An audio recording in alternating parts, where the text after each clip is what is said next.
नमस्कार, आप देख रहे हैं जम्मू कश्मीर स्पेशल। मैं हूं आपके साथ पूजा ठाकुर। तो खबरों की शुरुआत करते हैं जम्मू में आयोजित किए गए एंटरप्रेन्योरशिप मेले से। बता दें कि डिस्ट्रिक्ट एडमिनिस्ट्रेशन जम्मू और district employment and counselling centre द्वारा आज पॉलिटेक्निक कॉलेज जम्मू में एक एंटरप्रेन्योरशिप मेले का आयोजन किया गया, जिसमें युवाओं ने अपने व्यावसायिक सपनों को साकार करने के अवसर प्राप्त किए। इस मेले में विभिन्न स्टॉल लगाए गए, जहां युवाओं ने अपने उत्पादों और सेवाओं का प्रदर्शन किया और संभावित निवेशकों से मुलाकात की। मेरा नाम सुनैना सैनी है। मैं deputy director employment Jammu district हूँ। आज का जो मेला था वो एंटरप्रेन्योरशिप को प्रमोट करने के लिए मेला है। मिशन युवा के तहत हम चाहते हैं कि जो बच्चे हैं उनके लिए हम इतनी अच्छी एम्प्लॉयमेंट अपॉर्चुनिटीज जनरेट कर सकें ताकि वो जॉब सीकर ना रह के बल्कि जॉब प्रोवाइडर बन सके, अपनी वो अच्छी एंटरप्रेन्योरशिप को खुद बढ़ावा दे। देखिए, माइंडसेट चेंज करने की बहुत ज़्यादा ज़रूरत है। सबसे पहले तो बच्चे जैसे पास आउट होते हैं, दे थिंक कि हमें जो गवर्नमेंट जॉब ही करनी है, बट हम उनको बताना चाहते हैं कि आपके पास इससे भी ज़्यादा अच्छी एम्प्लॉयमेंट अपॉर्चुनिटीज़ हैं। अगर आप उसको अवेल करें, आप खुद इतने अच्छे सक्सेसफुल बिजनेसमैन बन सकते हैं। उसी के तहत हमने यहाँ डिपार्टमेंट के स्टॉल्स भी लगवाए हैं, जिन सारे डिपार्टमेंट्स ने अपनी जो सेल्फ एम्प्लॉयमेंट स्कीम्स हैं उस पर क्या बेनिफिट मिल रहा है, कितनी कितनी सब्सिडी मिल रही है, वो हर एक डिपार्टमेंट का अलग अलग है। और उसके साथ साथ में हमने उन लोगों को बुलाया है जिन्होंने अपना सक्सेसफुल मॉडल क्रिएट करके आज वो हमारे बीच में सक्सेसफुल एंटरप्रेन्योर के तौर पे हमारे साथ में शामिल है। उनमें से काफ़ी लोगों ने ऑडिटोरियम के अंदर आपके सामने ही अपनी सक्सेस स्टोरीज भी शेयर की। बहुत सारे और भी लोग थे जो आना चाहते थे यहाँ पे, और कुछ ने अपने स्टॉल्स भी लगाए हैं। आप देखें, एक रेस्टोरेंट ऑनर भी हैं, she is running her own restaurant, और आज उन्होंने अपना स्टॉल भी लगाया है फूड का यहाँ पे हमारे सामने। तो आप सिर्फ ये मत सोचिए कि सिर्फ गवर्नमेंट जॉब में ही आपको एम्प्लॉयमेंट अपॉर्चुनिटी है। सरकार आपको पूरा हैंड होल्डिंग कर रही है, राइट फ्रॉम आपका रजिस्ट्रेशन करने से पहले से लेके आपको पूरा का पूरा स्किल डेवलपमेंट का कोर्स पूरा करवाया जाएगा। आपको एम्प्लॉयमेंट अपॉर्चुनिटीज़ के साथ में आपका पूरा डिटेल प्रोजेक्ट रिपोर्ट बनाने के लिए हम आपको टेक्निकल सपोर्ट भी प्रोवाइड करेंगे। उसके साथ आप देखेंगे कि यहाँ बैंक्स का भी स्टॉल लगाया है। बैंक आपको लोन का क्या स्कीम रहेगा, किस हिसाब से चलेगा, उसमें कितना सब्सिडी मिलेगा, वो डिटेल पूरा बताएंगे। बच्चों को आप देख रहे हैं कि यहाँ पे काउंटर पे, लाइव काउंटर पे साथ साथ में उनका रजिस्ट्रेशन चल रहा है। तो रजिस्ट्रेशन जैसे जैसे बच्चों का होता जाएगा, हम देखेंगे कि कौन बच्चा किस साइड पे ज्यादा इंटरेस्टेड है, तो उसी के हिसाब से हम उन बच्चों के लिए पूरा का पूरा एम्प्लॉयमेंट अपॉर्चुनिटी जनरेट करेंगे। उनको डीपीआर भी बना, डिटेल प्रोजेक्ट रिपोर्ट, जो ज्यादा टेक्निकल पार्ट होता है वो हम उनको टेक्निकल लोगों से बनवा के भी देंगे। हैंड होल्डिंग होगी प्रॉपर, उनके लिए मार्केट भी जनरेट की जाएगी। आखिरी दम तक, मतलब शुरुआत से लेके आखिरी दम तक हम उनका हाथ नहीं छोड़ेंगे, और उनका सक्सेसफुल जब तक वो नहीं हो जाते हम पीछे नहीं हटेंगे। तो पूरी सरकार उनके साथ में। वहीं जिला प्रशासन गांधरबल ने district employment and counselling centre के सहयोग से कमरिया पार्क गांधरबल में एक एंटरप्रेन्योरशिप मेले का आयोजन किया। District employment and counselling centre ने जिला प्रशासन गांधरबल के सहयोग से शनिवार को कमरिया पार्क गांधरबल में एक एंटरप्रेन्योरशिप मेले का आयोजन किया। इस कार्यक्रम का उद्देश्य जिला के युवाओं और बडिंग बिजनेसमैन के बीच स्वरोजगार और एंटरप्रेन्योरशिप को बढ़ावा देना था। इस अवसर पर डिप्टी कमिश्नर गांधरबल जतिन किशोर ने मेले में शिरकत की और प्रतिभागियों से बातचीत की। उन्होंने विभिन्न विभागों और स्थानीय उद्यमियों द्वारा लगाए गए स्टॉलों का निरीक्षण किया और इस पहल की सराहना की, जो युवाओं की आकांक्षाओं और उपलब्ध अवसरों के बीच की दूरी को कम करने का कार्य कर रही है। मेले में सरकारी विभागों और स्थानीय उद्यमियों द्वारा कई स्टॉल लगाए गए, जहां स्वरोजगार योजनाओं, कौशल विकास कार्यक्रमों और वित्तीय सहायता से संबंधित जानकारी दी गई। स्थानीय उद्यमियों ने अपने उत्पाद और सेवाएं प्रदर्शित की और अपने अनुभव साझा कर दूसरों को प्रेरित किया। District employment and counselling centre के अधिकारियों ने वर्तमान अर्थव्यवस्था में एंटरप्रेन्योरशिप के महत्व को रेखांकित करते हुए कहा कि इस प्रकार के कार्यक्रम युवाओं में आत्मविश्वास जगाकर उन्हें स्वरोजगार की ओर प्रेरित करने में अहम भूमिका निभाते हैं। इस आयोजन को लोगों से सकारात्मक प्रतिक्रियाएं मिली। कई प्रतिभागियों ने इस मंच की सराहना की, जहां उन्हें अधिकारियों और सफल उद्यमियों से सीधा संवाद करने का अवसर मिला। यहाँ पे आज कमरिया पार्क में एक फेस्टिव हुआ था, जो कि था एंटरप्रेन्योरशिप्स के रिलेटेड। तो हम government girls high secondary school Ganderbal से है, तो हमने भी यहाँ पर एक प्रोजेक्ट अपना लाया था जो कि है फूड स्पॉइलेज डिटेक्शन सिस्टम के रिलेटेड, जो कि हमें पता ही है जो हमारा यूथ है ये ज़्यादातर हॉस्टल्स में रहता है या तो रेस्टोरेंट्स की हम बात करें, तो वहाँ पे क्या होता है ना कि वहाँ पे जो स्पॉइलेज फूड है उसको फ्रेश फूड के साथ मिक्स कर देते हैं, जो कि हमें पता ही नहीं चलता है। तो जो हमारा प्रोजेक्ट है इट इज़ अबाउट कि ये जो स्पॉइलेज फूड है उसको ये डिटेक्ट करता है, और हम ये चाहते हैं कि ये मार्केट्स में भी बिके। ये ऑलरेडी हो गया है लेकिन वो बहुत ज़्यादा कॉस्टली प्राइस में बेचते हैं। तो जो हमारा प्रोजेक्ट है ये हम अगर मार्केट में लाए तो हम ये चाहेंगे कि हम इसको अफोर्डेबल प्राइस में बेचें, जो कि हर कोई इसको ले सकता है। आज हमने डिस्ट्रिक्ट गांधरबल में एक एंटरप्रेन्योरशिप मेला ऑर्गेनाइज किया या उद्यमी मेला ऑर्गेनाइज किया। तो हमारा ये मकसद था कि जो बडिंग एंटरप्रेन्योर्स है या जो हमारा युवा है वो इंस्पायर हो जाए सक्सेसफुल एंटरप्रेन्योर्स को देखकर कि अगर ये इनका मुनाफा इतना हो रहा है, ये सक्सेसफुल बिजनेस कर सकते हैं, तो मैं क्यों नहीं। तो हमारा मेन जो प्रोग्राम था, मेन आइडिया जो था, it was the change of mindset among the young budding entrepreneurs. आज एक एम्प्लॉयमेंट डिपार्टमेंट की तरफ से एक मेगा एंटरप्रेन्योरशिप इवेंट का आयोजन किया गया है। सभी डिपार्टमेंट्स यहाँ हैं, सभी ने अपने स्टॉल सेटअप किए हैं, चाहे वो एनिमल हस्बेंड्री हो, शीप हस्बेंड्री हो, एग्रीकल्चर डिपार्टमेंट हो, फिशरीज़ हो, इलेक्ट्रिसिटी डिपार्टमेंट, इंडस्ट्रीज डिपार्टमेंट, सभी डिपार्टमेंट्स के यहाँ स्टॉल्स हैं। और जो हमारे डिस्ट्रिक्ट गांधरबल से एंटरप्रेन्योर्स यहाँ पे सक्सेसफुल एंटरप्रेन्योर्स हैं उनको हमने आज इनवाइट किया है ताकि वो लोग आगे और लोगों को भी इंस्पायर कर सकें और वो उनका क्या सक्सेसफुल मॉडल रहा है ये लोग को बता सकें। तो आज पूरा दिन ये इवेंट रहेगा। हम यही चाहते हैं कि लोग आएँ यहाँ पे, जो हमारे यंग लोग हैं यहाँ डिस्ट्रिक्ट के, वो आएँ यहाँ पे इंटरेक्ट करें।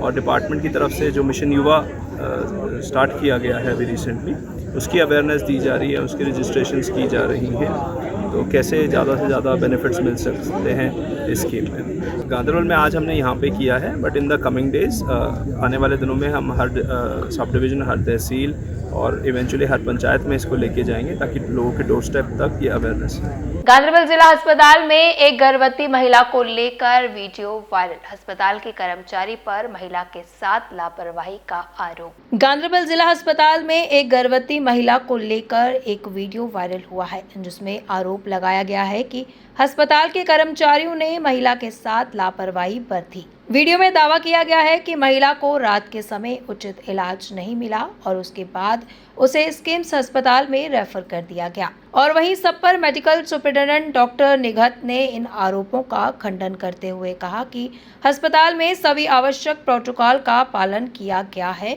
और कर्मचारियों ने तुरंत और जिम्मेदारी से काम किया। उन्होंने कहा कि हम गुणवत्तापूर्ण स्वस्थ सेवाएं प्रदान करने के लिए प्रतिबद्ध हैं और तथ्यों की पुष्टि के लिए एक आंतरिक जांच शुरू की गई है। पीड़ित परिवार ने अस्पताल पर लापरवाही और गलत इलाज का आरोप लगाया है और मामले की जांच की मांग की है। परिवार का कहना है कि अगर महिला को समय पर उचित इलाज मिल जाता तो शायद उसकी स्थिति इतनी खराब नहीं होती।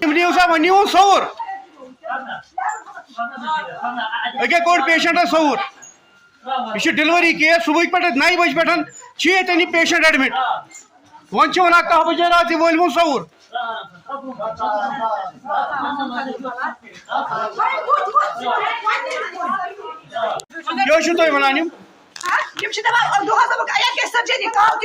अनफॉर्चुनेट कि ऐसा इंसिडेंट हुआ है। पेशेंट्स बेचारे लास्ट मोमेंट पर जब रेफरल होता है तो एजिटेट हो जाते हैं, बट इसमें ऐसा जो डॉक्टर इन प्लेस थी वहाँ लेबर रूम में, उसका कोई इसमें कसूर है नहीं। ये प्राइमरी थी, प्राइमरी को टाइम लगता है, मतलब उसकी जब हम ट्रायल ऑफ लेबर देते हैं वो 2 से 3 दिन भी खा सकती है। और डायरेक्टली हम रेफ़र नहीं करते हैं पेशेंट्स को, पहले हम ट्रायल देते हैं, अगर उसमें लगा कि नहीं इसका नहीं हो रहा है फिर हम मजबूर होकर रेफ़र करते हैं। Otherwise refer we are not suppose to refer the patients. But the question is, शाम का टाइम होता है, पेशेंट्स एजिटेट होते हैं। अगर ये दिन में होता तो शायद ना होता, बट उस करके हमको फिर उसको ट्रायल नहीं देना था, डायरेक्टली रेफ़र करना था। वो एज पर रूल ठीक नहीं।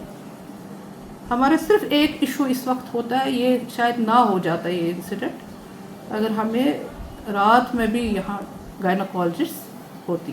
बेसिकली इसको जो हुआ है ऑब्स्ट्रक्टेड लेबर करके ये इन्होंने डायग्नोज किया। ऑब्स्ट्रक्टेड लीवर है कि नॉर्मली तब तक सब कुछ ठीक लगता है, हो रहा है, बट अचानक ये स्टक हो जाता है हेड। तब तक इन्होंने एपिजोटमी दी होती है, ये स्टक हो जाता है। तो फिर इससे पहले कि पेशेंट को या बच्चा भी ठीक ना रहे और मदर भी ठीक ना रहे, referral is the best thing that you can do. वो एक्चुअली जो भी इन्होंने स्टाफ दिया वो मैं अब देख लूँगी उन्होंने क्या किया, मैंने इनसे नाम लिए हैं, I will see to it उन्होंने क्या किया है। बट नॉर्मली जो है उसके पास कार्ड था उस पेशेंट का, उस हॉस्पिटल का, वो they can not refuse them, वो आराम से उसको ले लेंगे, ऐसा कुछ नहीं था। एंड वी हैड एनक्वायर्ड, हमने पता किया वहाँ पेशेंट का क्या है इस वक्त, शी हैड डिलीवर्ड आराम से, उसका अच्छे से बेबी भी ठीक है और मदर भी ठीक है। हमेशा नहीं होता है, आप अगर मुझे गिनाएंगे कितनी बार हुआ है मैं उस चीज़ को फिर देख सकती हूँ, but the question is not always. हमारे को आप देखिए, आप अभी भी अगर आप वार्ड का राउंड करेंगे, आप देखिए गायनी वार्ड में कितने पेशेंट्स हैं, उनको भी तो हम ही ने किया। कंगन एसटीएच खाली डे करता है, वो नाइट नहीं करता है। उनका रेफरल जो होता है वो हम करते हैं। अगर आप हमारा वर्क डन देखेंगे, आप देखेंगे कंगन का कितना रेफरल हमारे पास। In fact majority of the people जो है वो कंगन के आते हैं। बट अर्लियर क्या था हमारा, जब यहाँ बराबर चलता था, हमको स्टाफ फील्ड से दिया था इन्होंने, बट रिसेंटली वो स्टाफ इन्होंने वापस लेने की कोशिश की और उसमें एनेस्थेटिस्ट हमारी एक गई।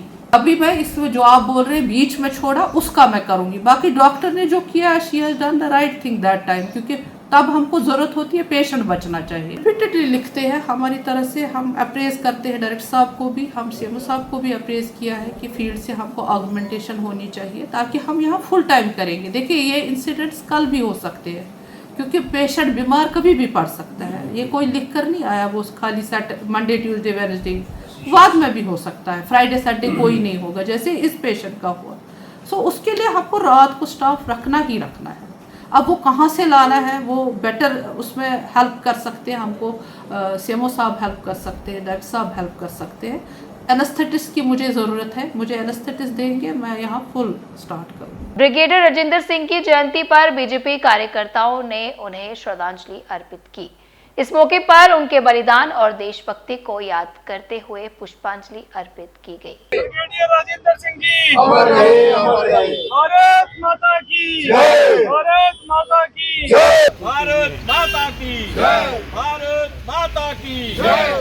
ब्रिगेडियर राजेंद्र सिंह जी अमर रहे, अमर रहे। ब्रिगेडियर राजेंद्र सिंह जी अमर रहे, अमर रहे। उनकी जो इज्जत, जो एक जो त्याग था और विशेषकर एक योद्धा पन जो उन्होंने दिखाया 1947 की उस लड़ाई में, तो वो अपने आप में बड़ा महत्वपूर्ण है। जम्मू कश्मीर की एकता, अखंडता इसी कारण से बनी रही, उसमें ब्रिगेडियर साहब का बहुत बड़ा योगदान है। महाराजा हरि सिंह जी की सेना में रह करके सबसे उच्च पद पर उन्होंने अपने प्रमाण दिया है। उसी के कारण से आज कश्मीर भारत का अभिन्न अंग है। और विशेष करके बहुत लोगों ने, राजनीतिक लोगों ने उस वक्त प्रयास किया कि कश्मीर को किस प्रकार से युद्ध रोका जाए, लेकिन आखिरी दम तक वो लड़ते रहे। हम श्रद्धा से उनको नमन करते हैं और ये हमारे लिए प्रेरणा स्रोत है। मुझे लगता है कि आने वाली किताबों में भी जो पाठ्यक्रम है उसमें भी ये पढ़ाया जाना चाहिए ताकि हमारी पीढ़ियों को इसके बारे में याद रहे। जम्मू बचाओ मंच ने उठाई आवाज, शहर के भविष्य को लेकर जताई चिंता। आज एक बार फिर पहलगाम, इंडो पाक वार और गुजरात का जो सामने हुए हैं, उन सारे लोगों को खराजे हकीकत पेश करते हुए इस प्रेस वार्ता में हम डिमांड कर रहे हैं कि एक जुडिशल कमीशन का गठन हो, जिसको sitting chief justice high court के, जहाँ चीफ जस्टिस ऑफ इंडिया जो हैं, जहाँ रिटायर्ड जज या चीफ जस्टिस ऑफ इंडिया जो हैं वो हेड करें और वो देखें कि क्या बिजली को प्राइवेटाइज जम्मू कश्मीर में करने से, स्मार्ट मीटर लगाने से क्यों ये बार बार कट आ रहे हैं और क्यों इसकी किराए जो हैं वो कई गुना बढ़ गए हैं। क्या वजह है? स्टाफ वही है, ऑफिसरान वही हैं, तो प्राइवेटाइज क्यों और किसके लिए? कंज्यूमर को तो कई गुना नुकसान हो गया, और अब तो प्रीपेड सिस्टम भी इंट्रोड्यूस करा है जिसमें और ज़्यादा जो हैं कंज्यूमर को दिक्कतें आ रही हैं। All India migrants camp coordination committee ने अपनी मांगों को लेकर आज जम्मू के प्रेस क्लब में प्रदर्शन किया। प्रदर्शन में कश्मीरी माइग्रेंट्स में प्रवास अवधि के दौरान सामने किए जाने वाली चुनौतियों को उजागर किया। आपका नाम? मेरा नाम है परान्ना जी। मैं AAMI all India made coordination committee की तरफ से बोल रहा हूँ। ये हमारी पार्टी है। हम जगती से आए हैं, तो हम सिर्फ ये से प्रोटेस्ट करने आए हैं कि एक रिलीफ को बढ़ोतरी होनी चाहिए। 3250 मिलता है एक बंदे का महीने का। अगर भगवान न करे कोई बेचारा बीमार पड़ गया, 3250 में क्या करेगा वो मिलता है उसको एक महीने का। तो इसीलिए हम कह रहे हैं कि 3250 में एक मीगर इनकम है, इसमें क्या हो जाएगा उस बेचारे को। अपील क्या है अब आपकी? क्या अपील हमारी है? एक हमारी रिहेबिलिटेशन करो, दूसरा हमारा है अगर हमें 35 साल हो गए, हमारी सेंट्रल गवर्नमेंट, हमारी स्टेट गवर्नमेंट ने हमारे लिए कुछ नहीं किया, क्योंकि जो उनको करना चाहिए था वो नहीं वो कर पाए। और रिलीफ को जो हमने जो 8 साल के बाद रिलीफ की बढ़ोतरी होती थी वो नहीं बढ़ाया गया। हर 8 साल के बाद एक महंगाई भत्ता दिया जाता था। इसीलिए अगर रिलीफ वालों को बेचारों को मिलता है, रिलीफ वाले इस वक्त 22,000 रिलीफ ले रहे हैं, मगर क्वेश्चन ये बदकिस्मती की बात है कि आज तक हो गई कम से कम 13-14 साल रिलीफ को बढ़ोतरी नहीं हुई। हम चाहते हैं कि कम से कम रिलीफ होना चाहिए था, कम से कम 25,000 महीने का। अगर MLA को, पार्लियामेंट मेंबरों को इन्होंने सैलरी बढ़ाई, उनका काम क्या है? काम है गवर्नमेंट है लोगों की, गवर्नमेंट लोग बनाते हैं, सब कुछ लोग कर रहे हैं, वो ऊपर से बैठे खाने के लिए, मगर ये क्यों नहीं दे रहे हैं? और बाकी जो हमारी है समस्या है कि हमने बार बार बोला कि सेंट्रल गवर्नमेंट को हमें वहाँ पर रिहेबिलिटेट करो, हमें कश्मीर वापस भेजो। परसों हमारे माननीय PM साहब यहाँ आए थे, उसने यहाँ रेल का उद्घाटन किया, अच्छी बात है, मगर हमें बड़ी उम्मीद थी कि उन्होंने सब काम अच्छे किए, सब काम पूरी किए, मगर ये काम पूरा उसने नहीं किया। अब अपील क्या रहेगी? आप क्या उनसे अपील हमारी अपील यही रहेगी कि एक हम उनके खिलाफ नहीं हैं, हम सिर्फ अपनी इन गवर्नमेंट के नाराज़ हैं कि हमारी ये एक बात हमारी कहीं पर पहले में रिहेबिलिटेट करो और हमें वापसी करो, जो हमारा वहाँ पड़ा है कुछ हमारी पड़ी प्रॉपर्टी, उसका हमें अपना वो कंपनसेशन दे दो। और जो हमने जब 90 में हमारे मकान जलाए गए थे, उसमें उस वक़्त का था फारूक साहब चीफ मिनिस्टर, उसने बोला था जब आप वापस आएंगे हम उसका 50% और उनका गवर्नमेंट अपने पास, उसका 50% आज तक नहीं दिया गया। तो अपील करते हैं कि आपकी मांगों को पूरा करिए। और रिलीफ है जो रिलीफ को कम से कम 25,000 होना चाहिए, ये हमारी डिमांड है। आपका नाम?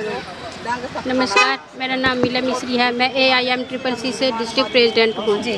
क्या कहेंगे? लंबे समय से आपकी डिमांड है और आज आप एक बार फिर से आए हैं, क्या कहेंगे? हमारी गवर्नमेंट से एक ही डिमांड है कि हमारी घर वापसी कब होगी, कश्मीरी पंडितों के साथ इंसाफ कब होगा। हमारी एक ही डिमांड है कि हमारी रिलीफ बढ़ाई जाए और हमारी जल्द से जल्द घर वापसी की जाए। वर्ल्ड ब्लड डोनर डे के उपलक्ष्य में साधना फाउंडेशन ने BNN हॉस्पिटल जम्मू में ब्लड डोनेशन कैंप का आयोजन किया, जिसमें बढ़ चढ़कर युवाओं ने रक्तदान किया और इस कार्यक्रम में इस महत्व पर प्रकाश डाला। क्या कहेंगे आज जहां पर ब्लड भी डोनेट किया जा रहा है और प्लांट भी आप डोनेट कर रहे हैं?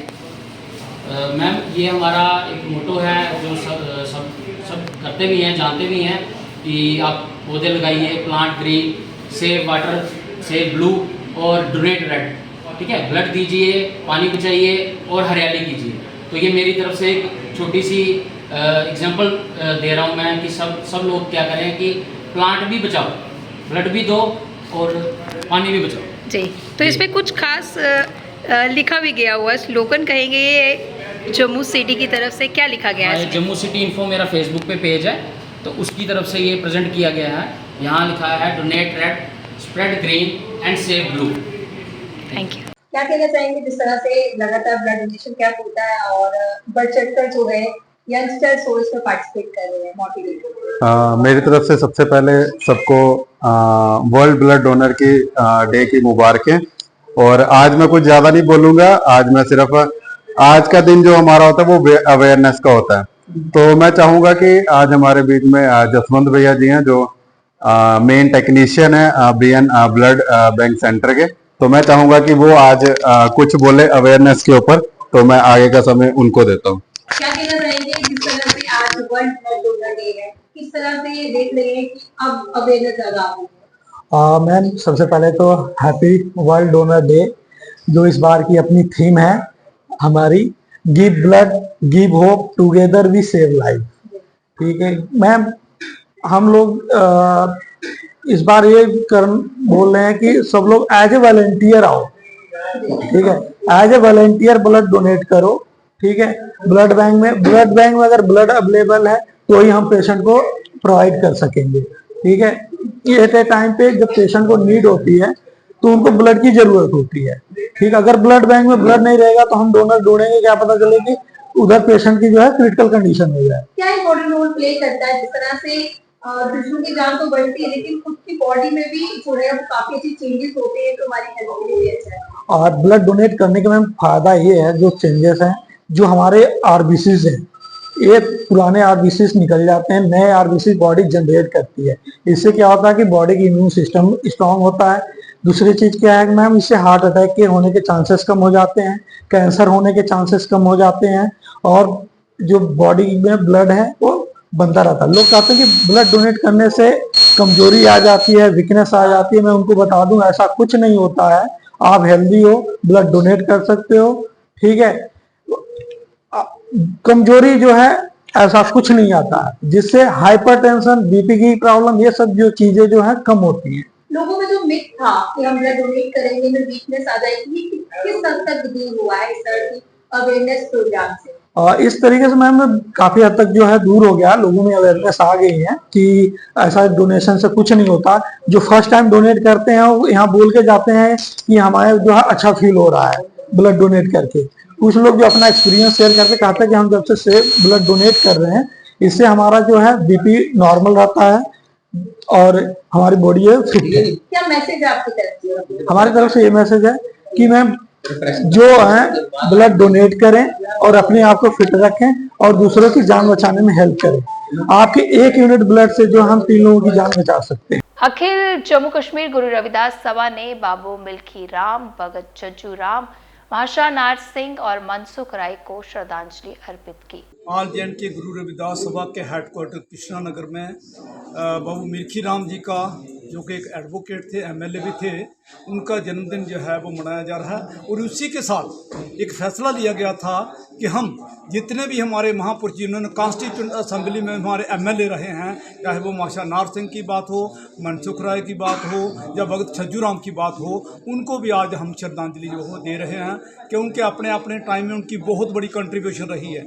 समाज सुधार के लिए उनकी बहुत बड़ी कंट्रीब्यूशन रही है और उन्होंने बहुत बड़ी स्ट्रगल की उन्होंने अपनी ज़िंदगी में। और इसी मौके पर हम जितने भी हमारे दलित समाज के जो SC ST OBC बच्चे हैं, दलित समाज के बच्चे हैं, जिनके 80% अबव जिनके मार्क्स हैं, हम उनको भी सम्मानित कर रहे हैं। और मैं थोड़ा सा बाबू मिल्खी राम जी के बारे में कहूँगा कि उन्होंने बहुत बड़ी लंबी स्ट्रगल की और 1957 से लेकर 1962 तक वो एमएलए भी रहे। लेकिन मैं खासियत तो उनकी ये बताऊंगा कि उन्होंने हरिजन मंडल बनाया था। उन्होंने जब बख्शी गुलाम मोहम्मद जी ने कहा था कि अपने हरिजन मंडल को आप नेशनल कॉन्फ्रेंस में कर दो और आपको फाइनेंस मिनिस्टर बना देंगे, गवर्नमेंट ऑफ इंडिया में फाइनेंस मिनिस्टर बना देंगे, लेकिन ठुकरा दी उन्होंने। फाइनेंस मिनिस्टर नहीं बने थे और वो अपने हरिजन मंडल लोगों के साथ रहे। और दूसरी बात यह है कि जब वो 1982 में फारूक अब्दुल्ला के साथ जो चेयरमैन रहे, वो एडवाइजरी बोर्ड के चेयरमैन रहे वो, तो जो वो 1983 में जब टाकुल हुई गवर्नमेंट फारूक अब्दुल्ला की, तो उन्होंने अपना रिजाइन दे के पैदल घर आए थे, ना कि गाड़ी इस्तेमाल की थी, और अपने जेब से पेन भी निकाल कर टेबल पर आके आगे। ये एक बहुत बड़ी ऑनेस्टी की जो मिसाल है। सारी उम्र उन्होंने स्ट्रगल की, उन्होंने कभी अपनी परवाह नहीं की। तो आज हम उनको छत नमन करते हैं। तमाम उन हस्तियों को, चाहे मनसुख राय जी की बात हो, वो रियासी थे, और जो हमारे नार सिंह जी हैं, जो कॉन्स्टिट्यूंट असेंबली के MLA है, उनको जो 25वां है। जैसे भगत छज्जूराम जी की बात करें, उनका जन्म 10 मार्च 1907 को हुआ था। वो 8वीं लाहौर से पढ़े थे। उन्होंने पहले मेघ मंडल बनाया था, उसको बाद में हरिजन मंडल में कन्वर्ट किया। तो तमाम बुजुर्गों को, कॉन्स्टिट्यूंट असेंबली के MLA को, बाबू मिल्खी राम जी को जो एडवोकेट भी रहे हैं, उनको छत नमन करते हैं। जय भीम, जय भारत। पर्यटन को बढ़ावा देने की पहल, CEO बिलाल मुख्तार ने सोनमर्ग में किया अचानक दौरा। सस्टेनेबल टूरिज्म को बढ़ावा देने और ग्रास रूट लेवल पर कोऑर्डिनेशन को मजबूत करने के उद्देश्य से chief executive officer Bilal Mukhtar ने आज सोनमर्ग के गांव में अचानक दौरा किया। इस अनअनाउंस्ड विजिट के दौरान CEO ने guest house home stay owner से सीधी बातचीत की, जिससे वो करंट टूरिज्म इंफ्रास्ट्रक्चर का असेसमेंट कर सके और लोकल चैलेंजेस को बेहतर तरीके से समझ सके। बातचीत का फोकस रिस्पॉन्सिबल और ईयर राउंड टूरिज्म को प्रमोट करने पर था। ये दौरा प्रशासन की ओर से इंक्लूसिव प्लानिंग की दिशा में महत्वपूर्ण कदम है और ये दर्शाता है कि अब रूरल टूरिज्म को जम्मू कश्मीर के सीनिक इलाकों में विकास का एक मुख्य स्तंभ माना जा रहा है। तो आज की जम्मू कश्मीर स्पेशल बुलेटिन में इतना ही। फिर मिलेंगे इसी समय। मुझे दीजिए इजाजत। नमस्कार।